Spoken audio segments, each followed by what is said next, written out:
So now I've switched over to another machine that I like to use. This has got actually a bigger setup. This is a 15 mag basically that I'm using.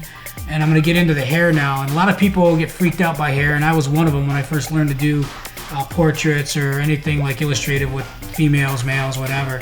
Got some good advice from an artist once that said that once you learn the hair, it'll be the easiest thing that you do. And I think that's true in a way. It's not nearly as intimidating as it used to be. The main thing with the hair is, when I get into it, is don't try to do it strand by strand. It's all with value. Just build it up. Trust your instincts. Trust the picture that you're working from, and then go for it. Lay it out. Go with the flow of the hair. Let your hand go with the flow of the hair. That's what works for me. I just follow the way I think that it's lying, or the way it flows, and I'll let my hand just almost like I'm painting it, and I just kind of treat it the same way. As I'm working this hair around the face, what I like to do is, I'm getting it real dark up against the face. That's going to give it that contrast that I talked about earlier, to where that black of the hair is really going to pop the face out, especially once this heals and the redness goes away.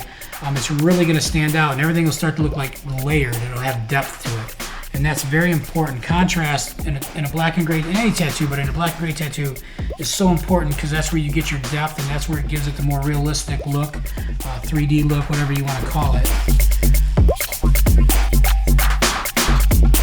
So as I work around the face, and as I work around the skull and the hand holding the skull, that's where I'm really going to make sure that the hair is the darkest. And I don't mean solid black. That's important to know.